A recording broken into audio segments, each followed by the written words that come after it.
You're listening to the AfterBuzz TV network, now the largest new media platform on the web, and your #1 source for after-show entertainment. Very good, Dean Johnson.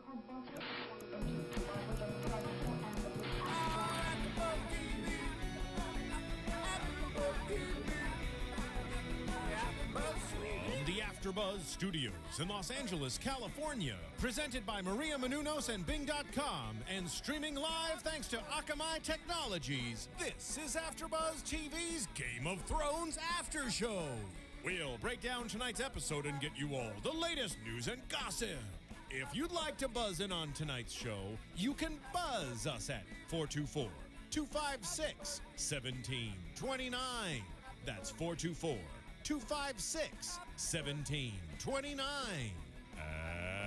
And now, another post-game wrap-up show for your favorite TV show. It's AfterBuzz TV's Game of Thrones After Show. Hey guys, what is happening? Welcome to the Game of Thrones After Show, presented by Bing, because Bing is for doing, and we are doing Game of Thrones. Joining me, so far away across the table, I can't even reach you guys. We've got the lovely Sara Stretton. Hello! And next to her, the always lovely Kristen Snyder. Hi guys, what's up? And guys, I'm Dave Klein, and we're here to talk some GOT, Jaime and Brienne, because, oh my god, right back at it, guys. Start of the show, we've got the hand hanging around Jaime's neck. Ew, hand on a string. I can't, ew. Well, just hanging out, you know? Hands hanging out. I was very happy to see it hanging out there. I was happy for it too. But you know what? I mean, I think it's just that brutality of Game of Thrones. I like seeing that stuff. It's just this world that they live in. Literally in your face. I thought this episode was the best this entire season so far. I mean, like the dialogue, especially the ending scene. The action, it was just so jam-packed with forward movement. Yeah, I was talking to a lot of my buddies after the first couple ones, and they were like, what do you think? And I'm like, well, it's a lot of exposition because this season's going to be awesome. And it already is. It's starting to get there. So much stuff happening. And we've got Locke. Locke's the guy who had cut off Jaime's hand last episode. And now they're kind of messing with him a bit. He falls off his horse. Brienne trying to help him out there. And he just needs some water, guys. This is a little past messing with him. It's more of like brutality, torture. I mean, he's in the mud. He wants to like kill himself, he basically says. It's just a practical joke, you guys. I don't know what you're talking about. Do you guys giving him horse piss? It's fine. to drink? This is normal. This is friendly. You mean you didn't do that with your friends? I mean, Kick them in the mud after? I honestly think that the fans think that he deserves this, so a lot of people are excited to be watching this, but I honestly think that Jaime's one of the more honest people in the show. Not that his tongue hasn't gotten him in trouble, but he is honest when it comes to his feelings towards the different houses. And do you guys think that he'll be humbled now without his sword hand? Because at one point he was like, I was that hand. I think it's even more than that. I think the hand's just more of a symbol of the fact that he's had this great life and never had to suffer. Brienne even mentions it. Like, this is him getting a taste of the real world. This is what he's given to everyone. This is what his family's done to everyone. They've taken things from people and they don't care. And it's finally kind of getting turned on him. So I think he's going to get a world's view out of this. I think he's going to become a better person. And I think we're seeing that happen with, like, how he mentioned, like, the sapphires and save Brienne from being raped. Yeah.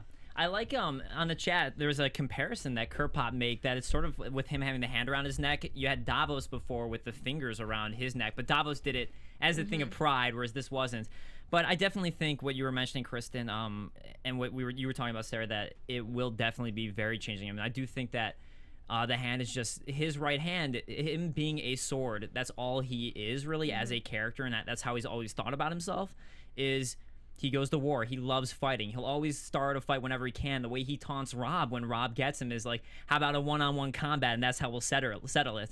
So any way they can try and do combat, and even here he tries to do the left-handed combat, but doesn't quite work out for him. I mean, all he had before was his father's name and his swordsmanship, and now he kind of has neither at the moment. So it'll be a nice question of identity that he's going to be going through, and I feel like he's almost like Tyrion in this moment, where he is he's handicapped and is now going to have to search within himself for how he can be useful. I think that's a great comparison. And there's actually something kind of cool that I want to mention, sort of from the books, from the scene that we get where Brienne calls Jaime a coward. In the book, it's craven is the word that they always use, but he starts eating right after she calls him this, and that's because kind of some insight that you get is his thoughts are he's always been called Kingslayer, which bothers him.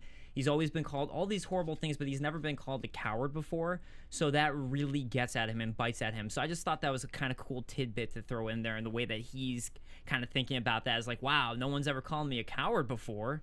I've heard Kingslayer and all this, but never coward. So yeah, in the show, she calls him a woman. And a woman. Because she's like, people have important things taken away from them every day, and they don't quit. Exactly. She's like, stop being a bloody woman, which is funny coming from a woman, but I'm right on her. Do you guys think that he lost his hand because of his decision to save Brienne from getting raped? I think it was just the way he was speaking out to the guy right afterwards. I think it's just how cocky he got.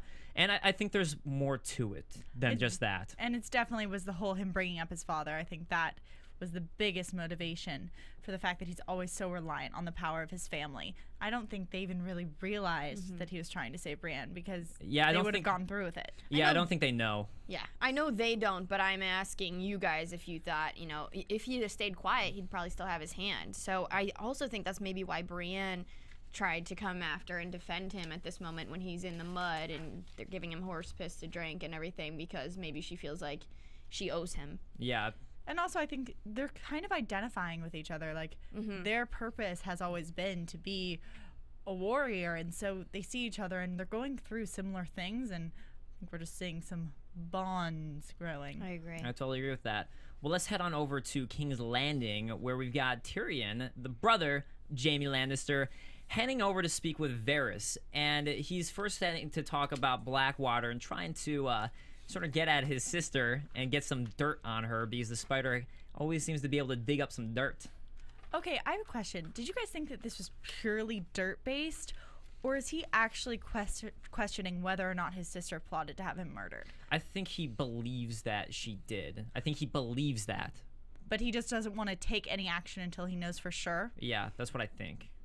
What do you think?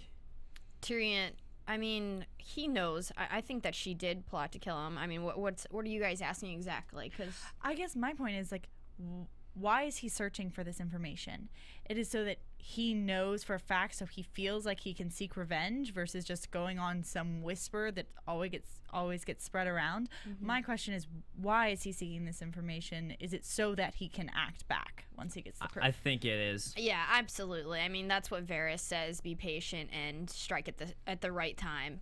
So Westeros Charlie says on the chat, "Oh my God, this was Varys' episode," and we get him finally explaining how he lost his bits and pieces there, which I found really cool the way that they introduced it, because I was confused last season. We had an episode 9, Blackwater, where he's about to tell Tyrion why he lost his prize, and I'm gonna keep on using other euphemisms, but he why he lost it, and then all of a sudden he just changes his mind, which was in the books he tells him there. So I was just like, I don't get why they would just like build up this choice and all of a sudden take it away. And it was for this reveal that it turns out he has captured and waited patiently for his revenge, and he has captured this magician who or sorcerer who did this to him, and heard a voice in some blue flame or something. Yeah, and I was thinking, like, how long has he had this sorcerer in this box? Like, is this something he keeps under his desk, or is this a new arrival to King's Landing? I believe it's a new arrival. I mean, who knows how long it could be there, but we got in the chat, Lord Bond thinks that he might have had his mouth sewn shut. I think there's at least something on his mouth. I don't know if it was sewn shut, but there's definitely something so he can yell out. Yeah, to me it just looked like a gag, but if it was sewn shut, that would be definitely awesome. fit the show. That'd be very sweet. But it was kind of cool. I think that the magic that they're talking about is the exact same magic that Melisandre uses, which is why he was so pissed off about Melisandre, not happy with her. And that's what he mentions is, I was only gathering for your cause to fight back Stannis because they're using a sorcerer in Melisandre. So kind of we're starting to see the Lord of Light in various places popping up, not just here, or not just with the Baratheons. It's kind of starting to spread. Definitely, and I think that's I think it's going to be a huge key point, just that it's almost like this triangle's forming where we're seeing the Lord of Light pop up everywhere. And I just find myself so curious because it's like this overhanging cloud that I don't really understand. Like, we were getting this story and I was like, yes, information. But the whole time I was like, well, what did the voice in the flames say? Yeah. I want to know, like, where this religion's coming from and how long it's been around. It said, I have your balls. That's what it said. I don't think it probably said in that. In a creepy but whisper like that. the worst part was when he said that he thought he was going to get raped, but it was much worse, and they gave him a potion where he couldn't move, and then continued to burn his body parts and slice his face. Can you even imagine? I was getting a lot of especially he could still imagery feel there. Everything too. He just couldn't move. He could feel the entire pain of it all. And as Lord Bond points out, magic comes with sacrifice, and that's what a lot of it is. But what did you think about Varys' whole explanation where he talks about how he went from a thief at Mur to the small council, and now he has his revenge, and his key point was patience, and that was what he was really trying to drill home to Tyrion. And the influence grows like a weed. That seemed to be the big message that I was getting through, and definitely that everyone revenge seems to be a very, very powerful motivator in this show. Yes, it does. And it can last a long time. We still got entire war going on for revenge. Revenge for Ned. I also really like that he said the contents of a letter is more valuable than the contents of a purse, and that's sort of how he gained power from the slums into the chamber, because of, you know, his ability to have secrets that's more important than how much money people have. Yeah, well, another scene I thought was pretty legend Watchtower was the Varys talking with the Roz scene right afterwards, where you see the way we finally get a taste of how Varys is trying to play Roz against Littlefinger, because we got the scene before where Varys came to Roz and was like, hey, has Littlefinger been mistreating you and all that, and he's trying to get this information from her. And we also find out that apparently Podrick actually is incredible in bed. Not just, he wasn't like paid off or anything ahead of time as some people were speculating. He just is good in bed. And Littlefinger didn't notice. Well, he does something that no one can explain. Who Magic. knows? Magic, you guys. Magic. But this scene actually, with Roz, had me confused about where her loyalties lie. Is she trying to plant herself some new allies in the capital since she knows Littlefinger is leaving? Is like that what she's trying to do? That's a great point. Well, let me throw out a really interesting line that she said where right after she's talking to Varys talks about her profession, and that is surprising she can read at her profession, and she says former profession. So apparently she's moving up, presumably through Varys, to something better, bigger and better, because of what she's doing for him. See, I took that differently. I took that as she already moved up with Littlefinger to be almost she was now his like partner. But then at the same time, she did say she was one of her girls. Found it kind of weird, but I thought that was more connected to Littlefinger. But he's going somewhere, so she needs new friends. Yeah. But so Varys is getting all this information about about Sansa and what's happening with her, presumably.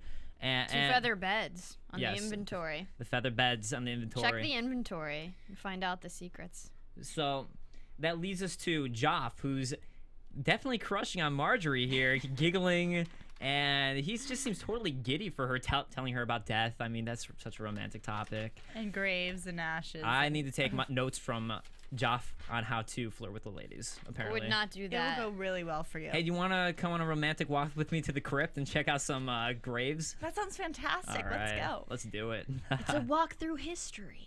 Exactly. But walk through history. She does offer him a whole new fan base that he's not had before. Oh, yeah. Just one more thing about the history. I thought it was funny that one of them was drinking, like, wildfire, one of the Targaryens, because he thought he'd turn into a dragon. So I was entertained, actually, with that step through history. It was entertaining. I mean, Westeros has such an entertaining history. Yeah. It's always cool to know. I mean, we're reading books about their history, so clearly we're entertained by it. But Cersei hanging out with the Queen of Thorns, and she's not liking everything that Marjorie's doing there. Marjorie kind of, she's kind of showing Joffrey how to make the people love him, which I found very intriguing. Like, I thought it was kind of a step, a new step for him, showing him like, hey, this is how you make the people love you. And it almost makes it like before Joff had this, he's so insane, he's so crazy, there's no way any of the people could ever fall for it. But now with Marjorie by his side, she's kind of presenting him and giving this opportunity to almost trick everybody into thinking he really is a great king. I always had this feeling that I didn't want that to happen. I never wanted anyone to think he was great because I wanted something bad to happen to him. I wanted the people to revolt and like throw him down the stairs.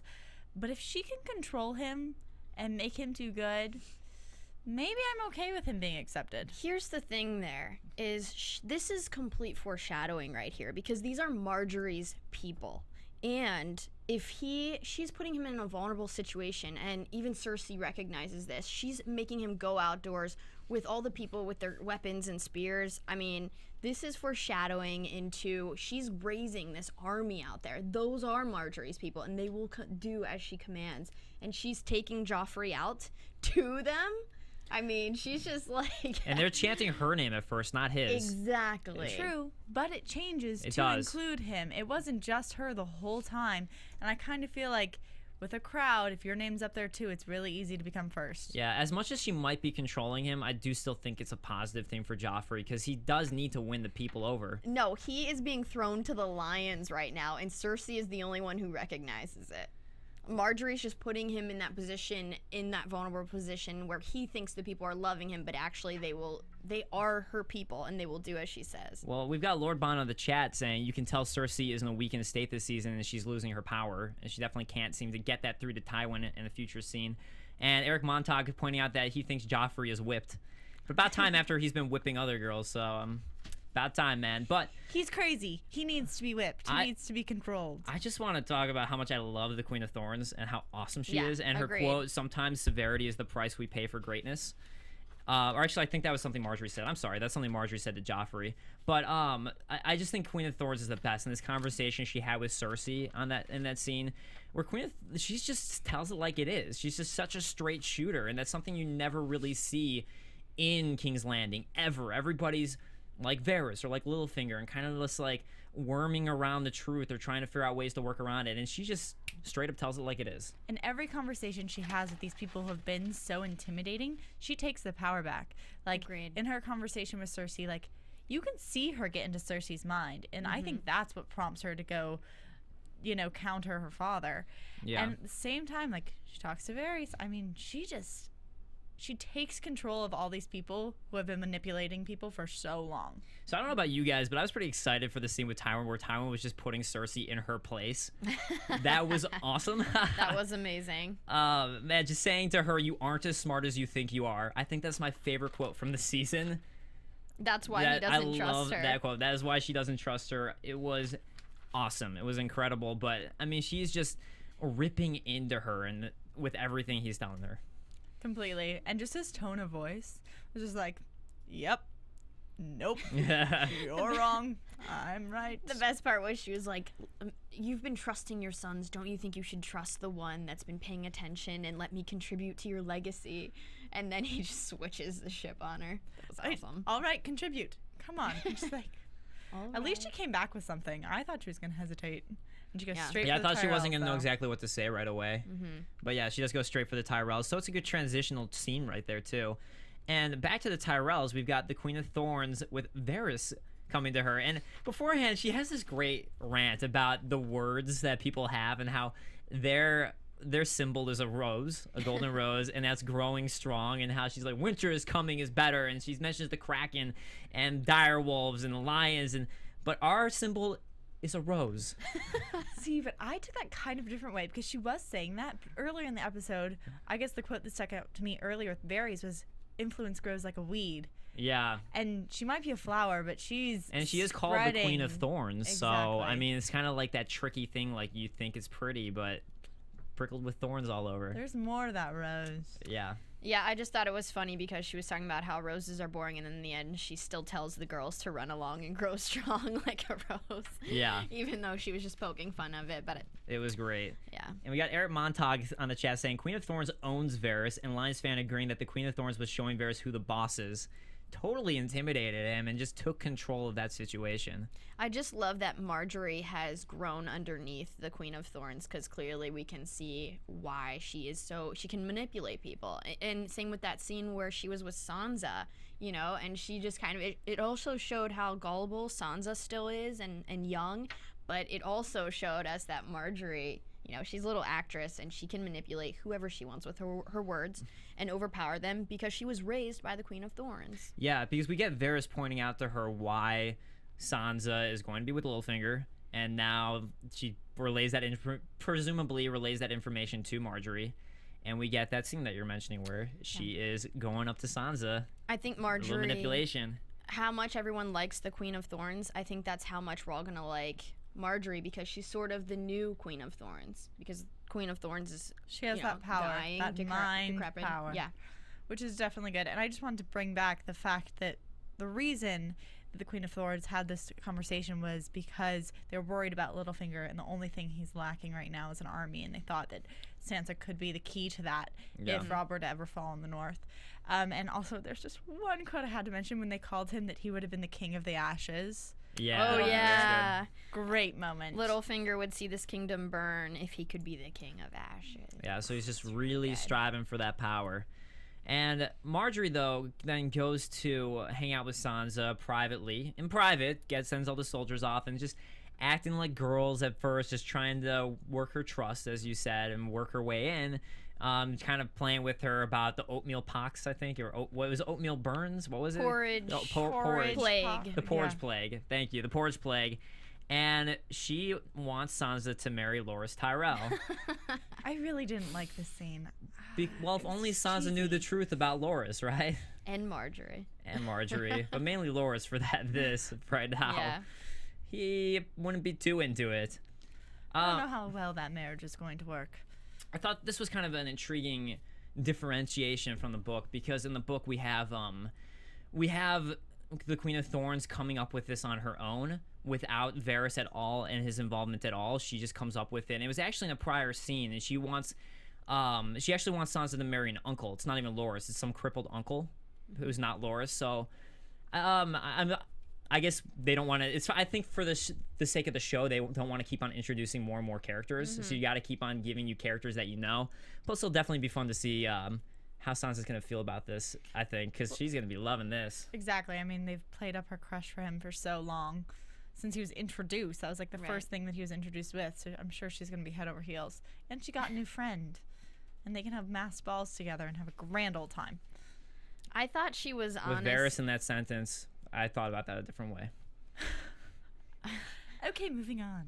I just felt like I was actually kind of disappointed in Sansa at this point, because I felt like she was growing up until this moment. I feel like she took a few steps down. You know, I feel like for her, she's probably viewing this as like one of her ways out, and she's just thinking in terms of like, how can I get out? How can I get out? And at this point, she's totally in love with Loras Tyrell because he gave her the flower, the rose, and I mean, she still is, at the end of the day, she's definitely grown a lot smarter, but I think she still wants to be able to fall in love and wants to be able to have her dreams. And I mean, you could be the Queen of Highgarden. You can live in Highgarden, which is so beautiful, and have this beautiful husband who's this great knight. And that's pretty much everything she's ever dreamed of and wanted. So I think it's playing right into everything Sansa's ever wanted. Sometimes the thought of a relationship is better left unexplored. So let's move on then to talking about the Wall, because we've got some discontention in the troops as they are shoveling poop. Some discontention. Just a little bit of discontention. Just a little bit. They don't seem to be happy with Craster for some reason. I mean, maybe they're just eating bread with sawdust. I don't know. Maybe they think he's, not such a godly man. Something. Who knows? Well, he's a godly man just for the White Walker gods. Right? That's his gods. Exactly. Yeah. Well, this obviously turns into a huge mess. Yeah, just a little bit of a mess. I was really excited about the dialogue, and I felt the tension amongst everyone. Hungry men. You don't want to starve people. That's a crazy thing, the guys. Feed your men or else. I mean, they're not really getting much For out real. of this at this point. Feed your men. Kristen knows. I'm not going there. I was accused of being like Kim Kardashian last week. I'm keeping the sexual comments to myself. Oh, yes. I did watch this last week. You guys are going a little bit crazy. I don't know what you're talking about. Yeah, so back to Craster. There's something in the air, okay. That was really awesome. And he was like, call me a bastard again. And... I'm gonna kill it. I'm gonna have your I think throat, he actually, and I could be wrong here, but I think he actually is a bastard, and that's why it pisses him off so much. I understand that. So yeah, man, it was just great though, and right afterwards, the guy's just like, "You bastard!" Immediately afterwards, it's like a little pause. He said everything that we've been wanting to say. Yeah. But what I did not understand is, fine, kill him and eat. why fight each other? I was like, wait, who's fighting who? Well, I think we just saw this discontent happening earlier when there was just all these subtle threats going behind, mostly around calling Sam piggy and all these little remarks, and it was just like explosion of crazy madness. I was completely shocked. Had no idea this was coming. I was so sad about Mormont. Yeah. Mormont's such a great character. I was sad until I thought about how he kind of like named Jon Snow like who would replace him.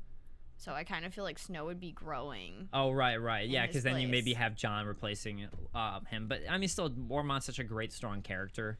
And he was always standing up for Sam, which is, for me, gives him a lot of points and credits, too. So does Snow. Yeah, so does Jon. I feel like in the long run, this whole falling apart of the Night's Watch is going to play into the benefit of Jon Snow. So, like, that's the rationale part of me that's like, it's going to be okay. His death wasn't for anything. It's going to make things better. Because right now, in my opinion, the Night's Watch is now bad. Like, well, I think you've only got certain parts of the Night Watch who are bad, because you still have Sam, who ran off with Gilly and went to try and save her running off.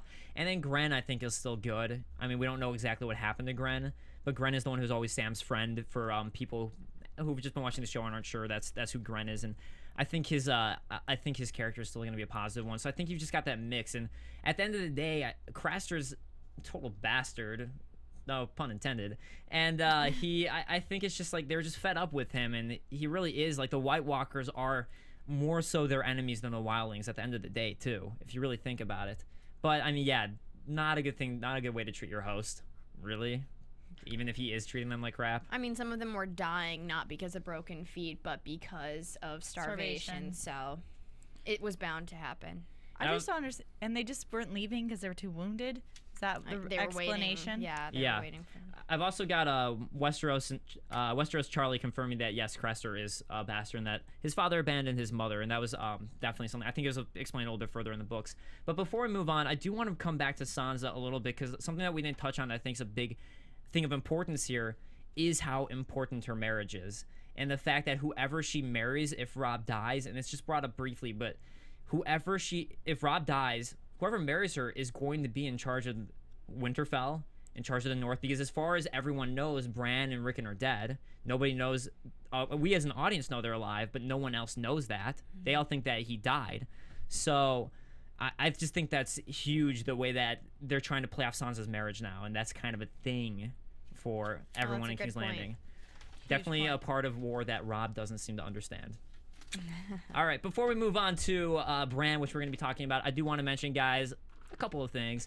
First of all, I want to say that please comment and rate on YouTube and iTunes, positive or negative. It doesn't matter. We just want to know what you guys think, how we can make this show better for you guys. I asked you guys last week if you like the book comparisons, and you guys all seem to chime in uniformly that you all loved it, so I'm bringing them back, and try not to overdo it still, but bringing them back. And also, come and join us on the live chat. You've heard us interacting with you guys. We love having you on here. We're always on, at the moment, we are at 9 p.m. Pacific time. That's 12 in the morning, East Coast time. And that's what we're currently at, but always check AfterBuzzTV.com for the schedule. And we've got some exciting news that for those of you who like watching on your iPads or iPhones or other mobile devices, you can now watch the stream on your mobile devices, not just on a computer. So Akamai has upgraded their technology. Woohoo. Awesome. With that awesome sound effect and chime from the Phil in the booth. All right, so let's move on to Bran. Bran's got a very short scene here, but it's kind of showing, I think, a lot of his thoughts on what he's feeling. And it was cool to see him climbing again. In his dreams, he can climb, trying to find that three-eyed raven. I mean, this is him just like trying to get control over his powers, correct? So that's what I'm getting from him. He's like in tutoring session. That's how I'm looking at it. But I thought it was scary. Like, Cat was scary in that. And is that him losing control? Or are those his deeper-rooted thoughts? I like this whole apprentice training thing, but I want to see more. And I want to see him talk to the Raven. It is cool to see the way that Jojen's training. And I also find it kind of cool that they're trying to explore this three-eyed raven aspect of it, as opposed to the warg aspect of it. And I think that's because maybe something that Jojen understands a little bit better. Because he's not a warg, he specifically can have green dreams. So I think it's kind of cool that that's the way that he's training him, is in that regard. But yeah, Catelyn, Not Not too Jamie happy. pushing him Not out of the Jamie. tree this time, but his mother. Why do you think he saw his mother pushing him out of the tree? Some Freudian, Yeah, I think it's deep-rooted Freudian. things. I don't know if there's any like abandonment issues from his mother that he's feeling right now, because Catelyn sort of touched on it last week when she was saying how her father would call her little cat, and she'd be waiting for him to come back to her. And I don't know if Bran's kind of feeling that abandonment from his mother right now. Yeah. I mean, I think it's that's probably definitely could be a big thing because she had to leave him. And I mean, again, it was like she was repeating that warning she gave him about climbing, and then that was how he got injured right afterwards. And that's so maybe there's just something in that. But I'm wondering how much we're going to see that, because that was what he used to love to do before everything happened. But after that brief scene, we also have a brief scene with Theon where we see him with his rescuer, and Yara was the one who sent him. And apparently they're going to some place where Balon has troops there who are against Theon, but Yara's on Theon's side, and we're getting this big, long explanation. And I like that Theon finally breaks down and admits that he didn't kill the Starks. I think that's a huge key, that he actually tells somebody that the Starks are alive. And he admits so much. He admits to his wrongdoing. He admits that he made the wrong choice. He also, for me, the biggest point was the fact that he claimed that Ned was his own father by saying that his real father died in King's Landing. Mm-hmm. And so for me, I thought this was a huge moment, huge turn. And I'm wondering, I'm just confused about who he's being captured by. I don't like this guy who tricked him back into his torture chamber. And I think this explanation of these guards is key. Yeah. Like, is he hidden within this castle? Because there's someone who would help him there. But this is just hilarious, though, that, like, right after he saves Theon, here, open the door, light the torch. Whoops, you're right back in the torture chamber. You just got punked. You have a sick sense of humor. I'm actually Ashton Kutcher. You got punked. Sense of humor. You know what? I said a couple weeks ago that I thought that Theon needed to drown in a world of pain in order to be able to reflect on exactly what he did and come to realize his mistakes. And I think that he's just going to Are you just trying to say that you were right before? No, I was just going to Yes. say, but I think he's going to continue to be drowned, you know, and even further. I mean, he says, I chose wrong. He admits that. I burned everything down. And then the guy who's appearing to be his friend and savior at the moment is like, oh, perhaps not. Yes, you chose wrong again, and I'm putting you back in your cage. But I just think it was so bizarre that he tried to get him in trouble. I mean, aren't the guards going to realize that clearly he had no way to escape other than this kid untying him? So It doesn't make much sense. Lord Bond's point out there are about 4 or 5 hints about where he's at.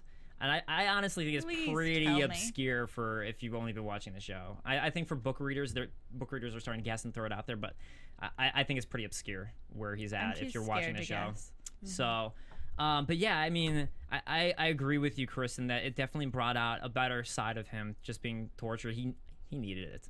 As awful as that fingernail scene was, it's just like, for what he did is kind of repentance for everything that he did. I mean, he Right. burnt down his home. Yeah, and you can kind of relate that to Jamie getting his hand cut off. Will that humble him? Who knows? Yeah.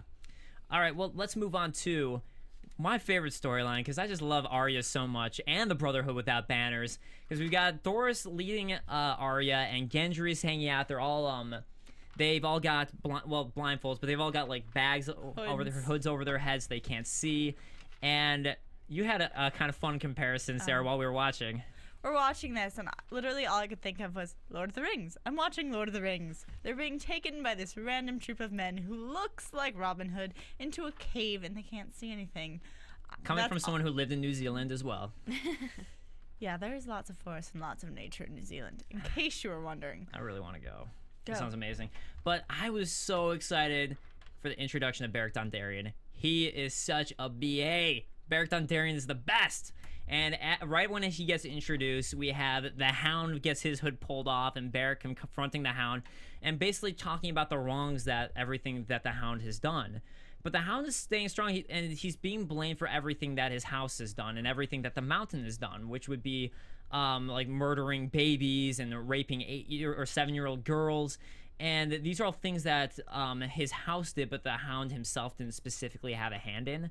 So he's trying to throw that and point that out there. Which is interesting because it was true. And I was thinking while this speech was happening, I was like, wait, maybe he actually hasn't done anything wrong. And then, of course, Arya chimes in. He's like, you killed the butcher's boy. So we knew that was going to come back. How do you guys really feel about him, though? I mean, because I don't want him to die. I don't want him to die. No. Yeah, Beric is so awesome. I don't want him to die either because he is amazing. We don't want the dog to die. Yeah, we don't want the Hound. The Hound's an awesome guy too. I'm not gonna reveal anything. I know you know, but I think that he'll be spared because of Arya. Actually, I think it definitely is because the reason I like him is because he was so nice to Sansa and like. Yeah. I feel like he legitimately tried to help her. I do too. I like his character too for that factor. Everything we saw with Joff mistreating her, he was always there for her, even if it was kind of tough love. But he really did seem to be helping her. In the moment where she was about to be raped, I like the Hound's character too. I think in season 2 he definitely endeared himself to me, even after everything with Micah. But from Arya's point of view in Arya's world, the Hound is actually one of the people that she whispers every night that she wants to die. So she really hates the Hound. All she thinks of him as is the guy who killed Micah, who was innocent and had nothing to do with it. So she absolutely hates him. And something I want to explain too with Beric Dondarrion and what happened to him is in season 1, if you guys remember, Ned Stark sent out people to go kill the Mountain because House Clegane. He sent them out to go deal with House Clegane because they had done something. They had set up the Tullys for something the Tullys didn't do. They murdered a bunch of people. Right, and murdered a bunch of people, pretended it was the Tullys. And what happened was it was actually Beric leading that march to go do that, and they got ambushed. And things happened. I don't want to ruin anything in case it gets explained, but that is where Beric was, and that is what he was talking about briefly, and that's why he knows everything about the Mountain, is because that was what he was sent to do. But he's here, he's alive, and he is the leader now of the Brotherhood Without Banners. Who we find out is fighting for the Lord of Light. They just threw that in there. I mean, let's tie this in. It was in every scene. Yeah, so yeah, it is, as you said, it's the Lord of the Light again. So Beric believes in the Lord of the Light now. I believe you have the Faceless Men believe in the Lord of Light. You have Melisandre. You have the Sorcerer who snipped. And so we've got a lot of Lord of Light influence, which we didn't have any of at all in season 1. And now it's slowly been introduced in building where we have more and more areas and places that believe in the Lord of Light. So definitely growing and becoming a bigger sword. But it's going to be a trial by combat, as you guys mentioned, and it's going to be an exciting episode because 2 awesome characters have to fight each other to the death, and that is going to be brutal. Only having one eye, I feel like that's going to... How does that not play into it? And I like that quote where they were like, oh, you've seen better times, and he's like, and I will never see them again. I did like, he's like, I can make fun of my own injury too. No, but I don't want either of them to die. Yeah. They're both going to live. I don't know how, but I've decided. We've got Lord Bond on the chat saying, oh my god, I've been waiting for Beric for years, and we only get 5 minutes with him. I hope we get a lot more next episode, and it looks like we're going to. I thought it was a great introduction, though, of a great character, so I was really intrigued by him. I did too, and especially the way that he introduces, well, Arya's brave, but you're fighting me. Yes. He does it himself. He is the man. He's going to do it. He doesn't put anyone else. It's just like Ned. No one else kills Ned's men for him. Ned does it himself. Beric does it himself. He's the man. The new Ned. So let's move on to the woman. Who is the woman? That doesn't really work saying it that way, but she's the man, which is a movie. Daenerys. Daenerys is at the ceremony where she's going to be giving Krasnus the dragon, and I believe it's supposed to be Drogon, for the Unsullied. And she gives him Drogon first and gets the staff, which means that now that she holds the whip, the deed is done. And then madness ensues. Wonderful madness. This was just this says, here's the badass of this season, and I signed me up. I want to fight for her. It was just epic. I was just like, this is wonderful. I love it. I want to be there. I was in awe. This was one of the first moments of this season where I was like, this is the best show on television. Yeah. And guys, we do also find out that Dany does in fact speak High Valyrian, which is where she turns around and starts speaking in High Valyrian so she can command the troops without the need of a translator. And she's known everything that's been said yes. about her. And the look on Krasner's face. At first he doesn't notice, though. At first he doesn't notice, and her slave notices. And then after, like, she's like, what? And then there's a turn where Krasnus then finally realizes this. Oh, I'm what does this doomed. mean? You could just see his face, and he knew. He knew he was done for. The quote I was going to read last week, because I was like, oh no, I can't read that quote. Someone literally said the quote on the chat. I actually think it was Lord Bond on the chat, said, quote, "A dragon is not a slave." And I almost read that out last week. I didn't, so great quote from Daenerys. A dragon is not a slave. It can do what it wants. And she's pretty much the freedom fighter here, fighting for the slaves, fighting for the people. And to everyone last week, the fact that I started mentioning a High Valyrian thing, yes, we did know that, and then I stopped realizing it could have been a spoiler. So I'm sorry if I ruined that for anybody. Making sure I'm not doing anything like that this week. Sorry, guys. But yeah, so it was a big reveal, and that's why they did it, was they were just setting up this giant reveal here. And then she makes the huge speech, which I thought was necessary for her character, about the fact that she will take these men if they want to be free men for her. And we talked about this a couple episodes ago, and we're like, but wait, like, how is she going to have this army that follows her? Is she going to have respect? And she followed through, staying true to who she's been since the beginning, and only taking the people who want her. It was great, her scene where she says, "You're all free men now. You can ride with me if you want, or if you don't want to, you can stay here." I mean, the Unsullied are so trained, though. I didn't think they would ever do anything else, to be honest. But that wonderful long shot of the entire army that she has now amassed behind her, and her 3 dragons flying throughout the scene. As badass as all this is, I do want to point out, though, I have to say it, Dany fights dirty. All right, like, she fights dirty here. This is like she's doing a negotiation that's supposed to be straight, and this is a pretty dirty move. And yes, I hate the slavers. Krasnus is an asshole, and everything that you learn about Astapor, both in the show and the books, you grow to hate Astapor. The bricks are made of blood, but this is still fighting dirty. It has to be said. Somebody has to say it. I don't think so. I mean, what did she technically do wrong? Yeah. She gave him the dragon. Dracarys. And then he died. Yeah, I mean, he couldn't command the dragon, and he was basically, like, making fun of her the entire time. He deserved it, in my opinion, and now she is just, like, and now they're the all woman free of men. the show. And how impressed was Jorah standing and watching her? In that last scene. I don't know. I feel like Jorah was kind of mixed, because it looks like he goes over to speak with her and she just walks away, and almost felt like he felt snubbed, like he didn't get to have a hand in anything, and like he was kind of like backhanded there a little bit. But I feel she definitely placed herself on top of the pyramid again. Yeah. Like, but I do like her character here, because especially after last season, I've complained about this before, she was way too much like Varys, her brother, just complaining so much. Not Varys, I'm sorry, but her brother. Varys is the spider. But she was so much like him and too whiny and complaining. So I'm glad that she's grown so much and she's just taking control and taking charge and not letting other people do her work. She took command. She did what needed to be done. And it is awesome that she is this freedom fighter. I mean, let's just remember she was the princess who was sold to a savage tribe. So she was in their position, like, as a slave. And so now she has them, free all the slaves, kill the masters, and that's because she was in that position before. Definitely. So we've got we've got Lord Bond saying Dany gets sexier when she's threatening people or when she's carrying dragons. Eric Montag points out on the chat she's ruthless, a little girl no more. And Rodney Dela Cruz saying women fighting is dirty business. That's how women operate, dude. So I don't know. And we've got that. Westeros Charlie saying she's just exacting judgment. And when you look at it that way, I mean, especially. I'm being a little harsh, but when you do think about how, especially we think about slaves and slavers, while I do think it's dirty, I hate slavers and that whole concept. So I gotta say, she's a freedom fighter.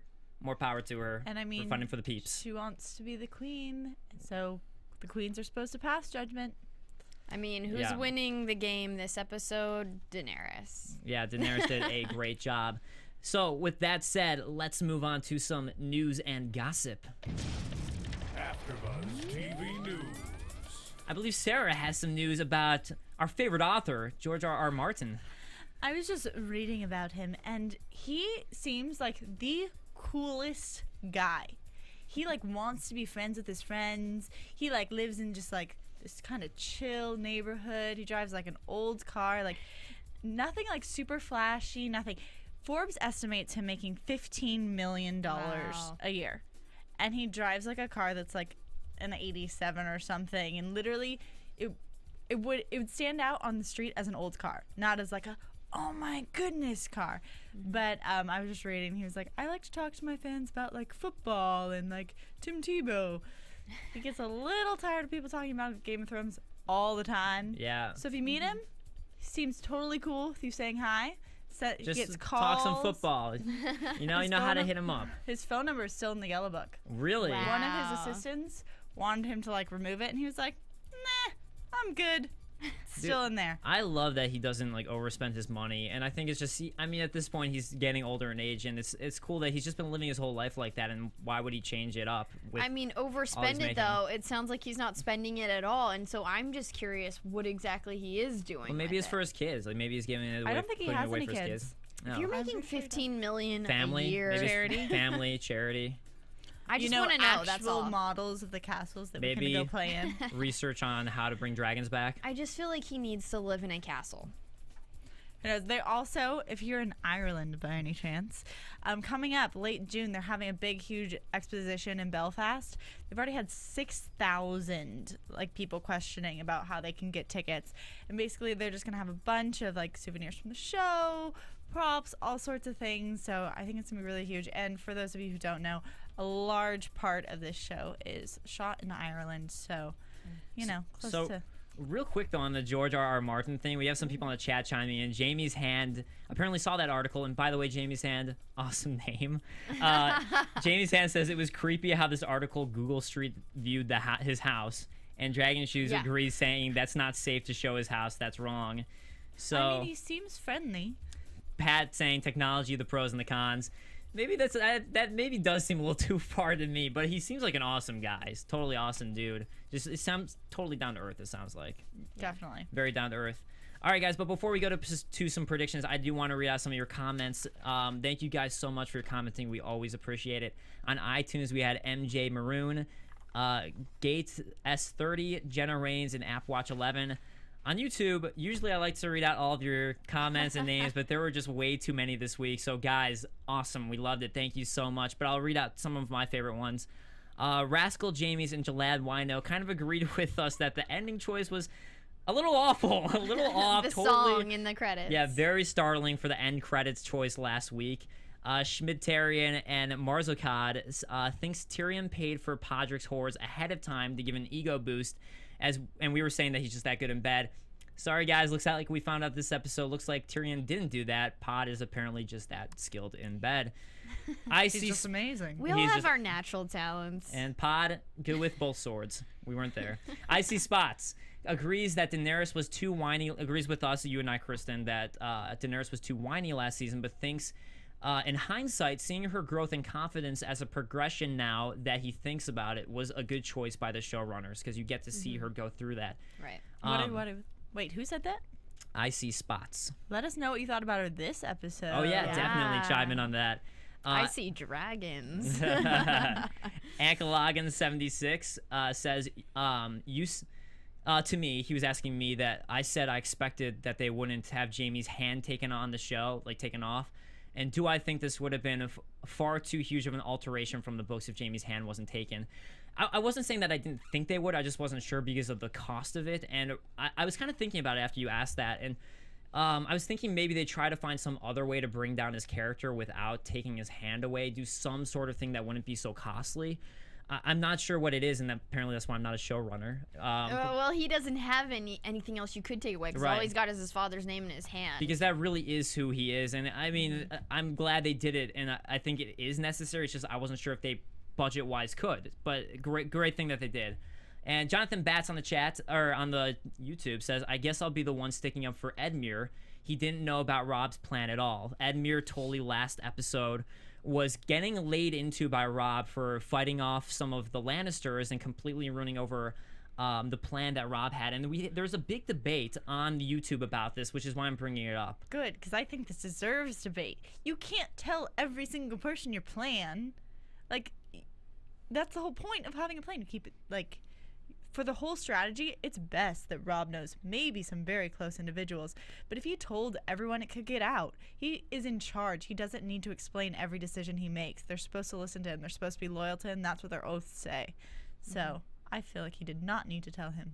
Yeah, I agree with that, and it's actually Bulleteer 666 on the chat said maybe he was afraid of it getting in the wrong hands, and I think that's the thing. You're in war, you have to keep certain strategies to yourself, and if he sent a Raven out, as some people were suggesting, to tell Edward Tully what his plan was, that Raven could easily be intercepted. Right. It could get shot down, the word could get out. You got spies everywhere. I mean, spies on the wall, spies in the hedges at King's Landing, or In the shrubbery. In the shrubbery. So definitely, I think that's just one of the things of war is sometimes you just have to give a command and assume that the person's going to obey your command. But I mean, Edmure maybe thought it was for the best. I don't think it was necessarily for glory. I think he was just trying to help out the best he could, but just not working out. I disagree with you. You think he was doing it for is glory? A glory-hungry person. I was going to say something mean, but I don't know him that well. That well.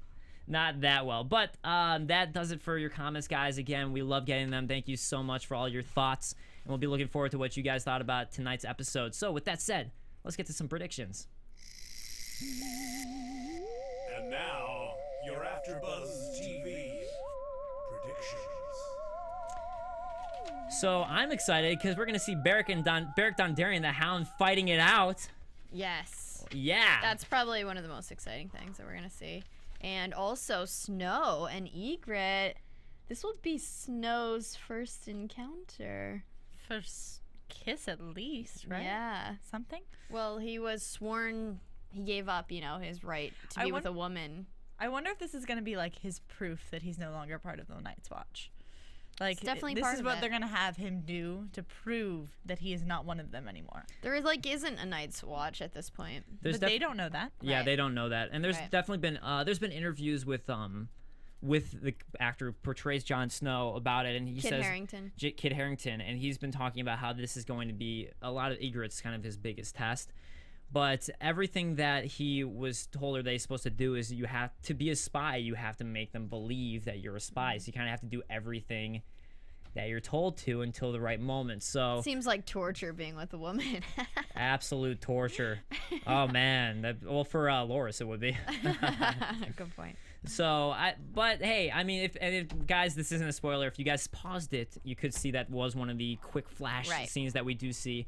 And we have the Kingslayer, aka Jaime, being brought to Lord Bolton. So, what's gonna happen there? I mean, where are they? Where is Lord Bolton? Do we know? Lord Bolton, I believe, is at Harrenhal. Or wait, he? you know what? I don't know where he is in the show. That's where he is in the book. And I wouldn't call that a spoiler, but I'm not sure exactly where he is. In the books, that's where he was. So we will find out, but cannot wait for next week. And thank you guys again so much for joining us. Once again, guys, I'm Dave Klein. You can find me on Twitter at @TheDaveKlein. That's Klein. And check out my video game show if you guys love video games. It's Game Control Live on AfterBuzz every Saturday weekly, noon to 1 p.m. Pacific time. Or check it out, Game Control AfterBuzz TV on YouTube or on iTunes. I watched the show and it was really good. Actually, I Thank you, enjoyed the Kristen. quick hits. That was That's awesome. for you. Thank you. You can find me at Cinematic Escape on Twitter. You can bing my blog, Cinematic Escape, and I'm Kristen Elizabeth Snyder. I'm just going to pass over my own self. Bye. You can find her in LA somewhere or New Zealand. In the studio. LA or New Zealand Thanks, somewhere. guys. See you next All right, thank you week. guys so much.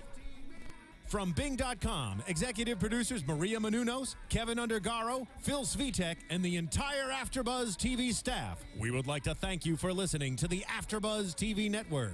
To watch or listen to other after shows and post comments or questions, be sure to visit AfterBuzzTV.com. I'm Sir Richard Wentworth, and this has been a presentation of AfterBuzz TV. Buzz you later. The views expressed herein are those of the hosts only and do not necessarily reflect the views of AfterBuzz TV or its owners or principals.